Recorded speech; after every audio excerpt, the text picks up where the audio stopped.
이어서 다음 키워드를 설명드리겠습니다.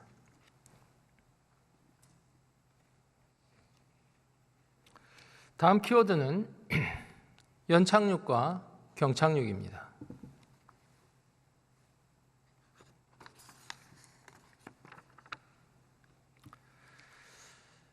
제가 코로나 위기를 요약 정리해 드리면서 3년간의 보건의료 위기가 있었고 문재인 정부에서 그 보건의료 위기를 나름 성실히 대응했고 잘한 점, 실수한 점이 있다고 말씀을 드렸습니다. 그리고 총평으로서 저는 잘 대응했다고 생각합니다. 평가드린다고 말씀을 드렸습니다. 그러나 동시에 마법처럼 저희가 전혀 토론하고 부각시키지 않고 상의한 바가 없었던 것이 2019에서 21년 이후 22년부터 시작된 2022년, 23년, 24년 지금 2년 반 가까이를 진행하고 있는 코로나 경제 위기입니다. 코로나 기간에 저희는 심각한 수요의 위축을 겪었습니다. 대신에 사람들이 온라인 활동이 늘어났죠. 오프라인 활동이 줄어들면서 온라인 활동이 활성화됐고 온라인 경제는 대박을 쳤습니다. 쿠팡, 배달의 민족 등이 아주 배달 경제가 발달했죠. 그러나 그 그늘에 소상공인 자영업자 그리고 오프라인 경제는 위축이 되어 왔습니다. 이러한 상황에서 더 파괴적인 일이 다가왔습니다. 코로나 이전 10년 동안 미국과 유럽이 과감하게 늘렸던 통화량이 비수가 되어서 돌아왔습니다. 2008년 이후에 양적 완화에 더해서 코로나 위기 중에 추가적인 양적 완화가 있었습니다. 산수처럼 코로나 위기, 보건위기가 풀리고 사람들의 경제활동이 재개되면서 화폐 유통 속도가 빨라지고 그 양이 막대해졌습니다. 물가가 급등하기 시작했습니다. 저희는 1970년대 이래로 처음 겪는 글로벌 인플레이션 국면에 들어갔습니다. 이 위기에 대응하기 위해서 미국, 유럽, 한국 등 모든 나라의 중앙은행에서 일제히 금리를 높이게 됩니다. 그런데 금리를 높이게 되면 가장 힘든 사람이 누굽니까? 바로 빚이 있는 사람이 아니겠습니까? 이 파괴적인 고금리 상황에서 가장 큰 빚을 마주대한 사람이 있었습니다. 국가부채, 가계부채, 기업부채 이 3종 부채 위기를 마주했던 게 2022년 지금 현 정부입니다. 제가 전달드리는 것은 주장이 아닌 팩트입니다. 그렇다면 이런 경제 위기 속에서 이렇게 과격하게 금리가 오르고 경기가 후퇴하는 상황에서 우리에게 펼쳐질 수 있는 시나리오는 무엇일까요? 2년 반 전으로 돌아가서 설명을 한번 드려보고 싶습니다. 저희에게는 딱 두 가지 시나리오만 있습니다. 바로 경착륙과 연착륙이라는 선택지입니다. 연착륙은 비행기가 부드럽게 내리는 상황을 차용한 것입니다. 경착륙, 하드랜딩은 비행기가 활주로에 쾅 하고 떨어져서 부서지는 그런 정도의 위험한 착륙을 의미합니다. 혹시 우리나라 대한항공을 제가 타고 해외 출장을 다니면서 요즘은 자동항법으로 많이 바꿨다고는 하는데 그 착륙의 부드러움에 항상 경탄하던 시절이 있었습니다. 이렇게 어떻게 이렇게 부드럽게 착륙을 시키시는가. 그때 느끼는 승객들의 안도감이 상당히 높습니다. 만족도가 좋습니다. 비행기가 활주로에 내릴 때 안전하게 내리기도 하지만 아마 비행기를 타시면서 간혹 쿵 하고 떨어지는 순간도 느끼셨을 겁니다. 그게 이제 원래 이론적으로는 너무 뭐 이렇게 쿵 소리가 안 나도 안 좋다고는 하던데, 어쨌건 비행기가 착륙하면서 쿵 소리가 한번 나면 정말 심장이 출렁하고 내려갑니다. 그래서 경제에서 이 연착륙, 경착륙, 소프트 랜딩과 하드 랜딩이라는 용어를 차용하는데, 안타깝게도 무슨 일이 벌어졌는지 2022년 윤석열 정부가 시작하고 그 막대한 가계부채, 기업부채, 국가부채, 삼중 부채의 파고를 맞이했습니다. 이자율은 급격히 올랐습니다. 당시 저희 앞에 펼쳐진 두 가지 시나리오는 지금 말씀드린 연착륙 혹은 경착륙입니다. 그럼 지난 2년간 여러분들이 경험하신 착륙은 어떠셨는지요? 대한민국의 대형 도산위기와 대형 파산위기가 벌어져서 커다란 소리에 파국적인 착륙을 느끼셨는지요? 저희는 상당히 어려웠습니다. 그러나 파괴적이고 파국적인 착륙은 없었습니다. 이것은 왜 어떻게 가능했던 것일까요? 그것은 바로 현 정부가 연착륙에 노력했기 때문입니다. 아마 들어보셨을 수도 있고 신문지상에서 보셨을 수도 있는데, 최근에 이 정부 들어서 출범시키고 진행하고 있는 F4 회의라는 게 있습니다. 저도 뭐 민간에 있었을 때라서 이것에 대해서 제가 뭐 기여한 바는 없습니다만은 한국은행장, 총재, 경제부총리, 금감위원장, 또 그 다음에 한 분 더 있죠. 네네. 경제 저게 하여튼 네 분이 금융감독위원장까지 있으시군요. 이게 F4 회의인데, 이 F4 회의가 뭔지 주목을 안 하시는 건지 홍보를 못 하신 건지 많이 안 알려졌는데, 이 F4 회의가 제가 추측건대는, 저도 민간에 있었기 때문에 잘 모릅니다만은 이게 아마 연착륙과 경착륙을 조율한 회의였을 것입니다. 아무런 노력 없이 비행기가 안전하게 착륙하지는 않습니다. 조종사의 노력을 통해서만 숙련된 기술과 혼신의 경험을 쏟아 넣어야 안전하게 착륙을 합니다. 거대한 부채 위기 속에서 대한민국은 어떻게 연착륙을 하고 있는 것일까요?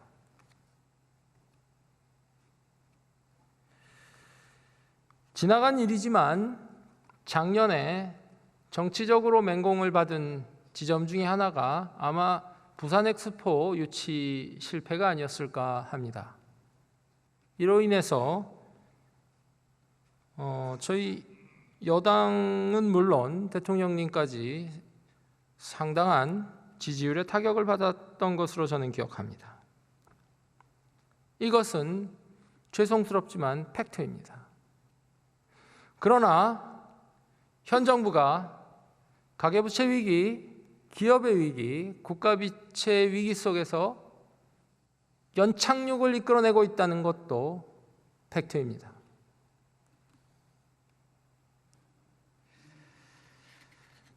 저는 대통령을 홍보하는 것이 아닙니다. 저 박수민도 이제 국회의원이고 정치인입니다. 제가 어떤 정치 프로를 보니까 대통령의 지지율이 낮을 때는 대통령과 거리 두기를 해야 된다 하는 이런 분석들을 본 적도 있습니다. 정무적으로 맞는 얘기일 수 있습니다. 그러나 정치적인 거리 두기 이런 것은 할 수 있습니다. 그러나 진실과 거리를 둘 수는 없습니다. 윤석열 정부는 막대한 3종의 부채를 물려받았고 동시에 이자율이 과격하게 오르는 심각한 경제위기 상황 속에서 출발했습니다. 그리고 이 상황을 연착륙으로 이끌어내고 있습니다. 저는 이 진실과 거리를 둘 생각은 없습니다. 다만 죄송하고 안타까운 것은 이 연착륙이 아직 끝나지 않았다는 점입니다. 이 연착륙의 끝에 터널의 끝이 보이기는 시작했습니다만 이 터널이 끝났다고는 할 수 없습니다. 그러나 진실을 전달하고 진실을 공유하는 것은 매사에 도움이 됩니다. 저희가 지금 왜 경기가 어려운지, 왜 뭔가 조치에 나서야 되는지 이유가 선명합니다. 그런데 그 이유를 정확히 분석해야 됩니다. 지금은 인플레이션 국면이고 인플레이션을 잡아야 하는 디스인플레이션 국면입니다. 재정은 중립적이거나 긴축적으로 운영해야 됩니다. 그러면 그 사이 어려운 분들은 어떻게 해야 됩니까? 핀셋창으로 골라서 어려운 분들에게 직접 도움을 전달드려야 합니다. 그것이 노력이고 그것이 국가이고 그것이 일입니다. 대단하고 신박한 아이디어로 지역사랑 상품권을 배포하고 13조 원을 뿌리는 것이 효과가 있다고 믿고 분석한다면 그것을 입증해야 합니다.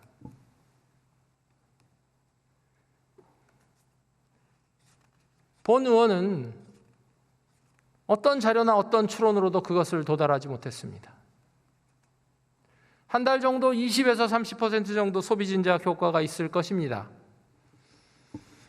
그러나 그 소비 진작 효과는 지금 현재 가장 어려운 분들한테 전달된다고 볼 수가 없습니다. 소비자의 선택을 거쳐서 이미 회복된 분들에게 도착될 확률이 높습니다. 그리고 집행에 8개월에서 8개월 이상이 걸릴지 모른다는 것이 행정안전부의 답변입니다. 그러면 지금 우리는 뭘 하고 있는 것인지요?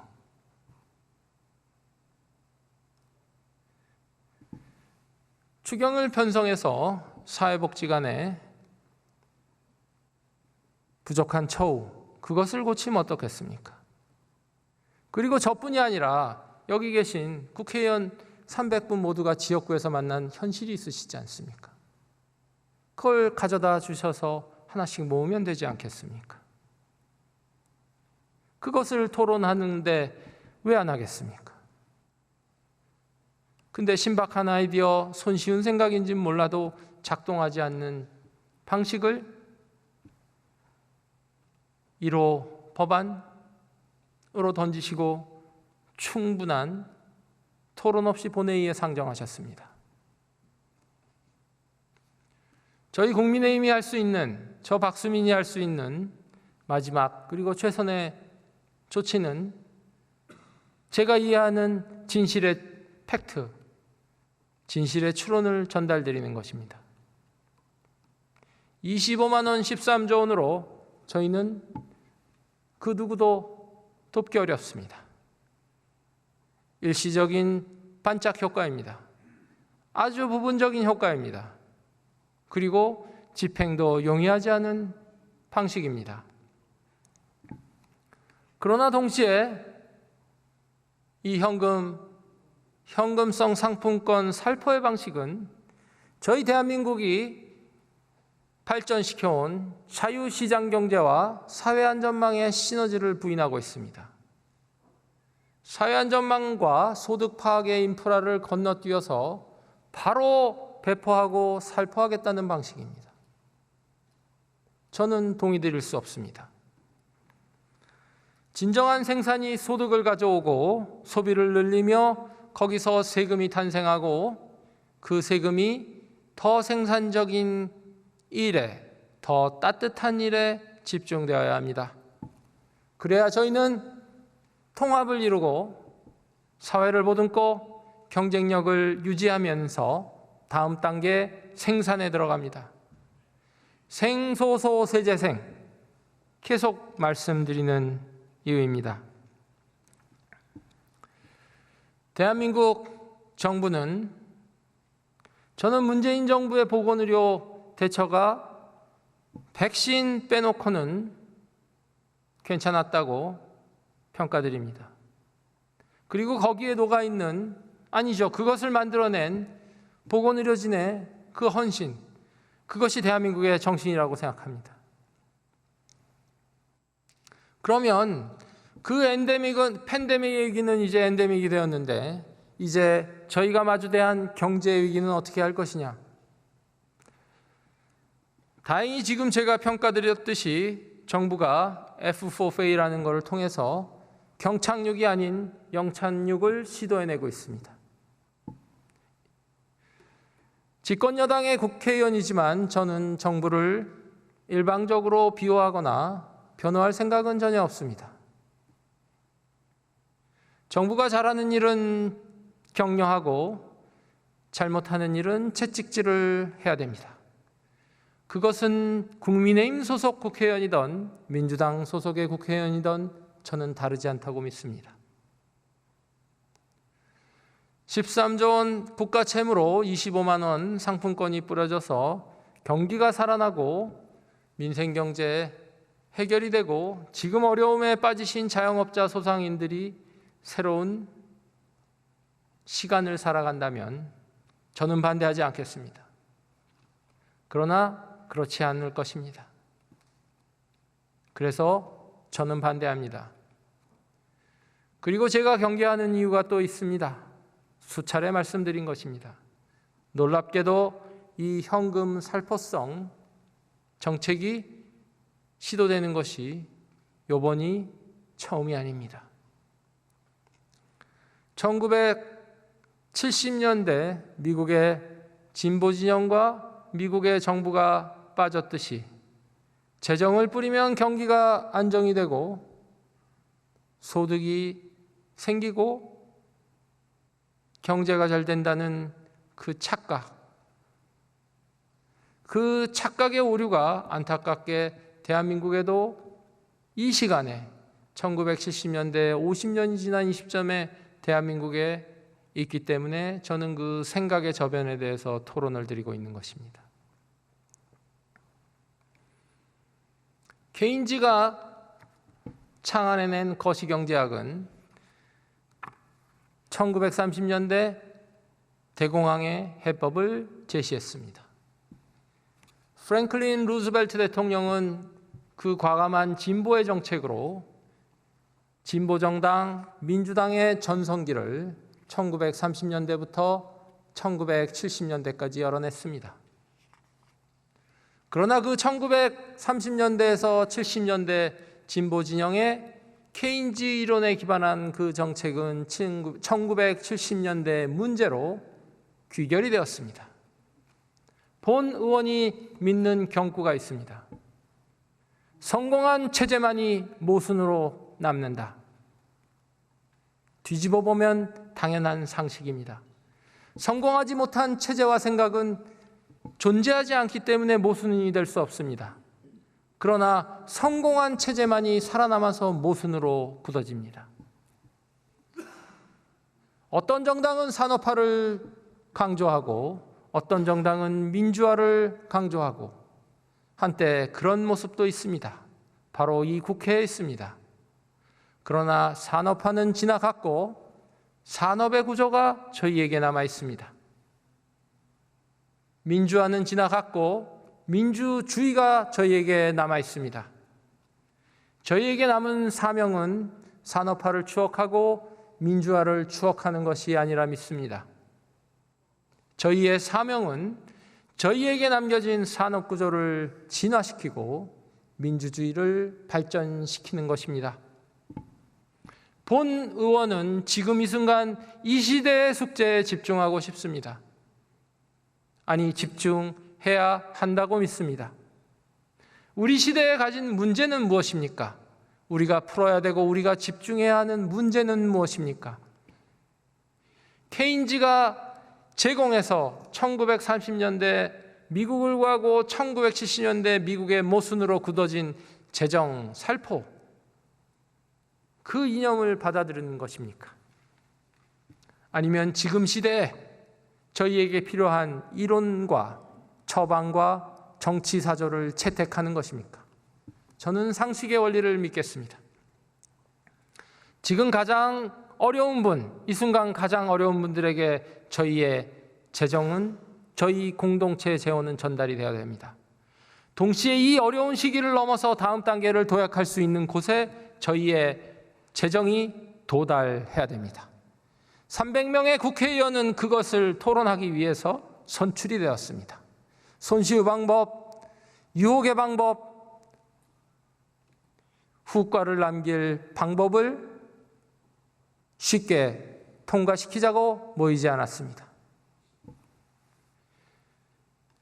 다수당을 형성하고 계시는 민주당 의원님들이 국민의힘에 불만이 있으신 것을 느낍니다. 저희 국민의힘도 민주당에게 불만이 많습니다. 그러나 이 꼬인 정국은 풀어야 됩니다. 이론적이고 과학적이고 현실적인 일부터 다루면 좋겠습니다. 제가 무제한 토론을 하기 전에 민주당의 수석 부대표께서 민생과 경제만은 같이 다루자, 정말 펄쩍 뛸 정도로 환영하고 싶은 메시지입니다. 그런데 국민의힘 무제한 토론 1번 주자 박수민 의원은 왜 25만 원 13조 원을 반대하는 것일까요? 작동을 안 하기 때문입니다. 13조 원의 빚만 남기기 때문입니다. 그리고 우리가 키워서 물려줘야 할 자유시장 경제의 정신을 훼손할 수 있기 때문입니다. 그러면 대안이 뭐냐고 물으시면 대안을 얘기하겠습니다. 어려운 곳에 직접 드려야 됩니다. 생산적인 곳에 직접 보내야 됩니다. 그것이 예산 편성이고 그것이 예산 심의입니다. 저는 제 아이디어들을 잠시 후 말씀드릴 것입니다. 더 세세히 말씀드릴 것입니다. 일단 25만 원 13조 원의 빚대서는 지금 누누이 말씀하시지만 가장 어려운 자영업자 소상공인에게 전달하시겠다고 말씀하지 않습니까? 그러면 그분들의 이자 보전, 전기료, 이런 비용을 줄여드리는 것, 빚을 줄여드리는 것, 이것이 더 효과적이지 않겠습니까? 근데 정부가 그런 대책을 발표를 했습니다. 7월 2일에 발표했습니다. 소상공인 대책입니다. 저는 그래서 그걸 열심히 분석하고 있었습니다. 이것이 제대로 작동할 것인지, 충분할 것인지. 그런데 25만 원, 13조 원 지역사랑 상품권 배포 정책이 행안위와 법사위를 일방 통과해서 본회의에 도착했습니다. 저는 소상공인 대책 분석을 접어야 했고, 이 25만 원 13조 원이 달리는 이 포퓰리즘의 열차를 멈춰야 한다고 생각하게 되었습니다. 정치인의 일도 생산이라고 말씀드렸습니다. 초등학생 부교재에 나와 있는 생산입니다. 저희는 생산적인 일을 해야 됩니다. 차라리 불편하신 점을 터놓고 얘기하는 것도 좋아 보입니다. 제가 듣기로는 원내대표 협상에서 토론보다는 통보가 많다고 듣고 있습니다. 집권 여당이 일을 해야 국민들이 혜택을 봅니다. 저희 집권 여당은 심판을 받았고 또 다가오는 심판을 준비하고 있습니다. 해서 저희는 일을 하고자 합니다. 그런데 혹시 설마 남은 3년 내내 저희가 일을 못하게 하실 생각은 아니실 것으로 생각합니다. 저희가 일을 못하면 정부가 움직이지 않습니다. 정부가 움직이지 않으면 피해는 국민들께 돌아갑니다. 선거는 저희끼리 하는 게 아닙니다. 대통령 선거든 국회의원 선거든 지방선거든, 저는 국회의원 선거를 한 번 뛰었지만 그 선거 기간 중에 확실히 느꼈습니다. 나는 민주당 후보와 경쟁하는 것이 아니었구나. 나는 국민들의 눈높이와 경쟁하는 것이었구나. 국민들은 지금 이 순간에도 매 눈으로 보고 계실 것입니다. 누가 일을 하고자 하는 것인지, 누가 진실로 세상을 돕고 국민들을 안전하게 하려는 것인지. 13조 원 25만 원 상품권으로 국민들을 도울 수 있다면 돕겠습니다. 그러나 도울 수 없기 때문에 반대드리는 것입니다. 그리고 그 반대를 상임위와 법사위에서 충분히 토론 못했기 때문에 저희는 밤을 새워서 전달을 드릴 수밖에 없는 것입니다. 제가 시작할 때 헌법과 초등학생 경제학 교과서로 시작을 했습니다. 저희 당 정성국 의원이 말씀하셨던 그 메시지가 제 가슴에 남았습니다.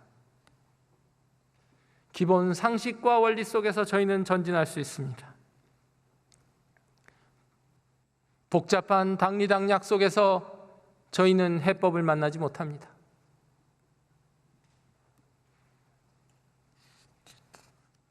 제가 자본주의 시장 경제에 대해서 준비한 키워드가 조금 더 있습니다.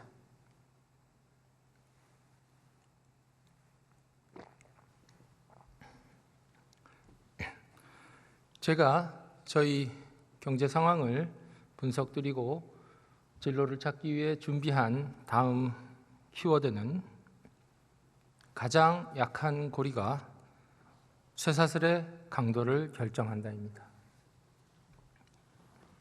저희가 지금까지 경제 위기의 양태들, 타입 1, 2, 3, 그리고 그것이 실제 벌어졌던 사례들, 그리고 그 경제 위기 속에서 퍼져나왔던 파괴적인 전체주의, 제국주의, 공산주의, 그리고 그것을 이겨내겠던 현대 자본주의의 지혜, 수정자본주의, 그리고 그 수정자본주의가 다시 늪에 빠졌을 때 해결했던 신자유주의 등에 대해서 말씀드렸습니다.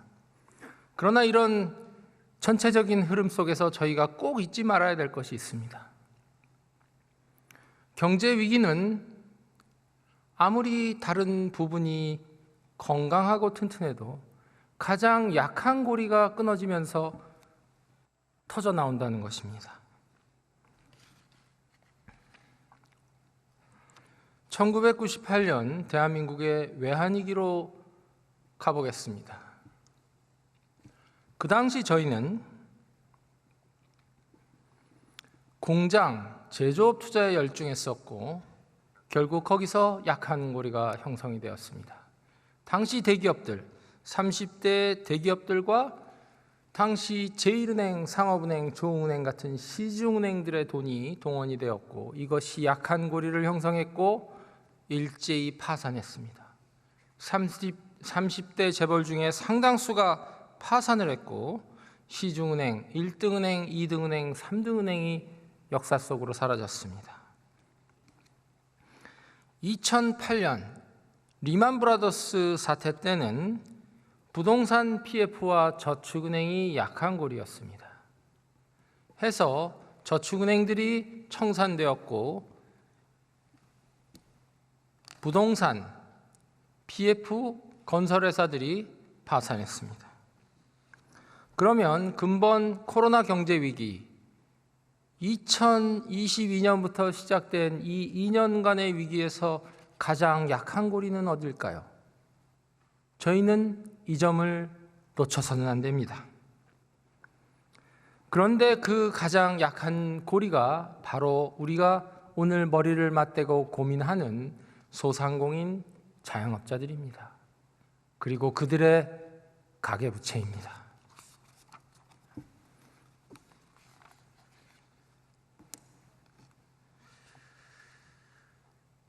(1998년) 외환위기 26년 전입니다. 여러분들 익히 아시듯이 그 이후에 치킨집 창업, 편의점 창업, 대한민국의 많은 가장들이 소상공인 자영업에 뛰어들어왔습니다.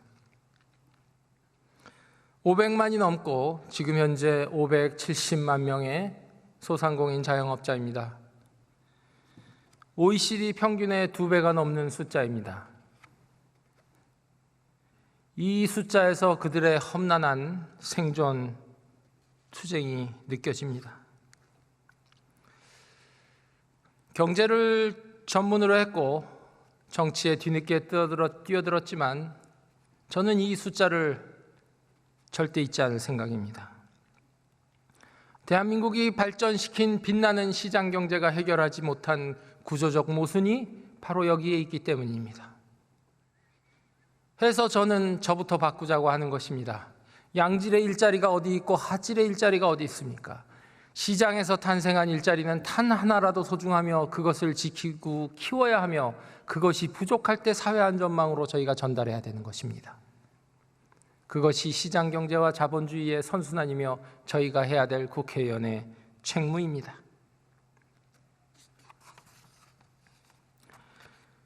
25만 원, 13조 원의 지역화폐는 이 약한 고리를 이어줄 수 있을까요? 이 약한 고리를 덮어줄 수 있을까요? 자영업자 소상공인의 문제로 보면 우리 모두가 다 알고 있지 않습니까? 자영업자 소상공인을 돕되 동시에 그들이 너무 많은 숫자로 머물러 있지 않게 해야 된다는 것이 아니겠습니까? 최근에 통계를 살펴보니 자영업자 숫자 중에서도 20, 30대 그리고 소액 매출의 자영업자 소상공인들이 늘고 있습니다. 저희는 이 약한 고리를 놓쳐서는 안 됩니다. 다행히 7월 초에 정부가 대책을 발표했습니다. 제가 잠시 후 대책을 소개드리고 해설드릴 생각입니다. 저도 이해하기 좀 어려운 부분이 있고 평가되는 부분도 있습니다. 객관적으로 하겠습니다. 저는 헌법기관이고 정부를 일방 비호할 생각도 없고 채찍질만 할 생각도 없습니다.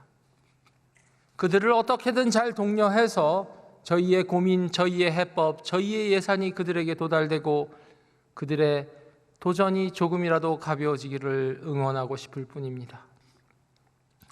300명의 국회의원님들 모두 식당, 영업장에서 저희를 소개하는 명함을 전달하셨을 것입니다. 저도 개포동 시장에서 일원동 마세거리에서 몇 차례 인사를 드렸습니다. 그곳의 경기는 지금 괜찮을까? 지금 이 순간도 저도 마음이 쓰입니다. 해서 25만 원, 13조 원이라도 뿌려야 할까? 제 마음은 왜 안 쓰이겠습니까? 저도 지역구 국회의원입니다. 그러나 그 효과가 반짝이고 그들의 삶과 도전은 달라지지 않습니다. 그 13조 원을 그렇게 쓸 수는 없습니다. 그리고 이것은 정확히 선거철에 나온 일입니다. 저는 이 점을 강조해서 말씀드립니다. 다음 키워드로 넘어가겠습니다. 융자와 보조라는 키워드를 설명드릴 필요가 있습니다. 코로나 위기 속에서 우리는 사회적 거리두기를 하고 영업시간 제한과 같은 제한 조치들을 했습니다. 이것은 보건의료적 위기에 대응하는 조치로서 저는 정당했다고 봅니다. 그런데 이렇게 영업 제한을 하고 거리두기를 하면 당연히 자영업자 소상공인들의 매출이 축소됩니다. 그렇다면 어떻게 해야 되는 것일까요? 코로나 위기 속에서 우리는 온라인으로 이동했고 온라인 매출은 급증했습니다. 그러나 오프라인 매출은 위축되었습니다. 저희는 이 상황에서 어떻게 했었어야 되는 것일까요? 저는 그 당시에 민간에 있었지만 제가 경제정책 당국으로 돌아갔었다면 저는 그때야말로 온라인의 사업자의 호황에서 부담금을 걷어서 오프라인 위축된 곳에 영업 지원금을, 영업 손실금을 보상했어야 되는 게 아닌가 생각합니다.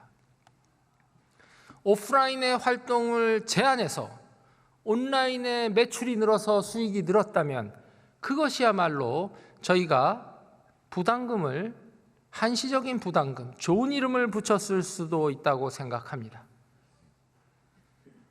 그 정부의 행정조치와 보건의료적 위기 속에서 발생한 매출이었기 때문에 그 매출은 위기 극복을 위한 재원으로 부담금으로 요청드릴 명분도 있었습니다. 그리고 그 부담금이 위축된 오프라인 사업자들에게 직접 보조금으로 전달됐으면 좋았다고 생각합니다. 이것이 저희가 조금이라도 머리를 더 써야 되는 하나의 사례라고 생각합니다. 그런데 안타깝게도 코로나 위기 상시에 소상공인과 자영업자들에게 어떤 혜택과 지원이 갔는지 살펴보니 안타깝게도 그렇지 못했습니다. 가장 많은 지원 조치는 융자였습니다. 즉, 소상공인들에게 은행과 공단 등을 통해서 융자를, 영업자금이나 생계자금을 융자해 주었던 것입니다. 안 하는 것보다 낫습니다. 괜찮은 방법이라 할 수도 있습니다. 그런데 코로나 보건위기가 끝나고 경제위기가 시작되면서 이것은 패착으로 돌아왔습니다. 물가가 오르고 물가에 대응하기 위한 이자율이 오르면서 융자로 지원됐던 그 빚이 고스란히 자영업자, 소상공인들에게 천근 만근의 무게로 돌아왔습니다. 다시 돌아가서 행정명령에 기반한 손실보존금을 그 당시 주었으면 어땠을까요? 지금이라도 안타까운 마음입니다. 과거의 정책을 살펴보니, 그간의 정책을 살펴보니 보조금 형태의 영업손실 보전금은 22년 5월경에 23조 원이 지급되었습니다. 아마 밀리고 밀려서 문재인 정부 마지막에 검토됐던 것이 윤석열 정부가 시작하면서 보조금 형태로 지원했던 것 같습니다. 문재인 정부가 보조금을 형태로 시도를 안 했다는 것을 폄하드리는 것이 아닙니다. 융자로 진행된 것이 패착으로 돌아왔고 그 패착을 보완하는 직접 보전, 손실 보전의 조치는 22년 5월에야 있었다는 점을 말씀드립니다. 이래서 자영업자 소상공인들은 지금 고금리의 압박을 더욱 받게 되었습니다. 그런데 동시에 소상공인, 자영업자들의 위기는 여기에서 그치지 않았습니다. 저희 모두는 보건의료적 위기가 끝나면 소상공인, 자영업자들의 매출이 돌아올 것으로 생각했습니다. 그러나 우리들의 삶은 새로운 양태를 쫓기 시작했습니다. 온라인으로 이동한 소비자들의 선택은 아직 돌아오지 않고 있습니다. 아마 돌아오지 않을 것 같습니다. 돌아오는 부분도 있겠지만 이제 온라인 구매, 배달, 이것이 우리의 새로운 생활이 되었습니다. 또한 직장 문화도 달라졌습니다. 코로나 전서부터 시작이 되었는데 코로나로 가속된 것은 저희들의 직장 회식 문화입니다. 요즘은 직장 회식을 참 찾기가 어렵습니다. 젊은 층들의 삶의 추구, 시간의 추구와도 맞물려 있습니다. 저는 괜찮은 변화라고 생각합니다. 그런데 이러한 변화는 미처 준비하지 못한 자영업자 소상공인들에게는 커다란 도전입니다. 코로나 기간 동안 지원받은 융자금, 높이 오른 고금리, 돌아오지 않는 오프라인 매출, 여기에 적응한 소상공인 자영업자들이 있으실 겁니다. 그러나 적응 못하신 소상공인 자영업자들도 계실 겁니다. 우리가 지금 가장 도와야 하는 분들이 그분들이 아닐까 생각합니다. 그러면 지금 이 순간 저희는 그분들을 선별하기 위해서, 그분들을 만나기 위해서 고민하고 노력하고 있는지요?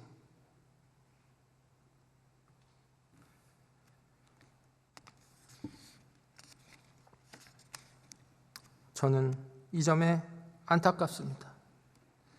해서 제가 말씀드리는 이야기 중에 아마 공감하시는 얘기, 듣고 싶지 않으신 얘기, 들리기는 들리는데 반대하고 싶으신 얘기, 여러 가지 수가 있을 수 있습니다. 그래서 제가 결론으로 말씀드렸던 모두 이야기가 진보가 제기한 문제 제기에는 저도 공감합니다. 아니, 공감을 넘어서 더 빨리 움직이고 싶습니다. 그러나 진보적 사고로 제안하신 지금의 해법은 걱정뿐입니다. 그러니 보수가 하는 걱정과 해법, 대안도 받아주십시오. 저희가 합의하면 새롭게 만들면 되지 않습니까? 25만 원, 13조 원의 지원금은 헌법이 아니지 않습니까? 저희가 합의해서 정부에게 얘기해서 편성하면 되는 것이 아닙니까? 제가 다행히 설명드리겠지만 저는 오늘 여러분들이 들으셨겠지만 생각보다 물가 얘기를 좀 덜 합니다, 제가. 기존의 많은 학자들과 분석은 13조 원 부채를 하면 물가가 자극이 될 것이다, 이런 얘기를 많이 했습니다. 물가가 자극이 돼서 국민들의 후생이 더 후퇴하고 문제가 될 수 있다, 이런 분석이 많았습니다. 본 의원은 오늘 생각보다 그 얘기를 많이 안 합니다. 이유는 제가 아직 확신이 좀 없기 때문입니다. 13조 원을 뿌리면 소비자들의 형태에 따라서 부분적인 인플레이션이 형성될 것입니다. 저희가 코로나 기간 동안에 재난지원금을 국민들에게 지원했을 때 소고기 매출, 내구재 매출, 가구 매출, 이런 것들이 급등했습니다. 어려운 자영업자들에게 전달되는 부분들보다 그동안 구매하지 못했던 것을 구매하는 소비자의 욕구가 발현된 것이지요. 100만 원이 더 생겼으니, 80만 원이 더 생겼으니, 60만 원이 더 생겼으니 무엇을 할까? 그동안 못했던 것을 하자 하는 욕구가 더 크게 발현이 됐습니다. 당시에 소고기 값이 급등했고 내구재 매출이 급등했습니다. 이번에는 어떻게 될까요? 저는 비슷할 수 있다고 봅니다. 연매출 30억 원 이하의 설계 내에서 선택은 또 일어납니다. 그래서 부분적인 물가 자극이 분명히 일어납니다. 저는 근데 이 점을 많이 얘기 안 합니다. 그 이유는 부분적일 수 있기 때문입니다. 13조 원이 전반적인 인플레이션의 재촉발로 이어진다라는 가능성 있습니다. 그러나 확신이 덜합니다. 왜냐하면 13조 원의 크기가 전체 통화량과 화폐 유동 속도를 촉진하기에는 고금리가 주는 화폐 유동 속도의 저하가 더 높을 수 있기 때문입니다. 본 의원은 균형감에 최선을 다하고 있습니다. 그럼에도 불구하고 물가는 부분 자극이 될 수 있기 때문에 조심은 해야 됩니다. 그러나 이 13조 원이 전반적인 물가 항등으로 이어져서 금리를 더 높여야 된다, 이런 허황된 과장된 얘기는 하고 싶지 않습니다. 대신 정확한 얘기를 전달드립니다. 저희는 금리를 쉽게 낮추긴 어렵습니다. 그런데 지금의 고금리만 해도 고통스럽습니다. 이 금리를 낮추는 것은 저희 국회의원들의 결정이 아닙니다. 과학적이고 고독하며 객관적인 한국은행의 결정입니다. 저는 그 결정을 신뢰하고 지지합니다. 그러나 금리를 낮추면 환율이 오르고 환율이 오르면 수입 물가가 올라갑니다. 이 자동 기제는 누구도 막을 수가 없습니다. 그래서 아마 제가 모르지만 한국은행은 고민이 많을 겁니다. 저희가 물가를 제일 잘 잡는 지구상 최고의 나라가 되고 있습니다. 지금 50년 만에 찾아온 이 인플레이션을 가장 잘 잡은 나라가 대한민국입니다. OECD 국가 중에 최고입니다. 그래서 이 성과를 흐트러뜨리지 않아야 된다라는 애절한 마음과 어느 정도 잡혔기 때문에 13조 원 정도는 전면적인 상승의 자극이 되지 않을 것이라는 마음이 제 마음속에 교차하고 있습니다. 그러나 확실한 것은 소비자의 선택을 거쳐서 분명히 그동안 사지 못했던 일들에 더 쓰겠다는 그 욕구는 재현될 확률이 높습니다. 제가 얘기한 것은 팩트이기도 하고 주장이기도 하지만 최선을 다한 균형감입니다. 이 균형감 속에서 다시 전달드리지만 25만 원, 13조 원은 세상을 돕기 어렵습니다.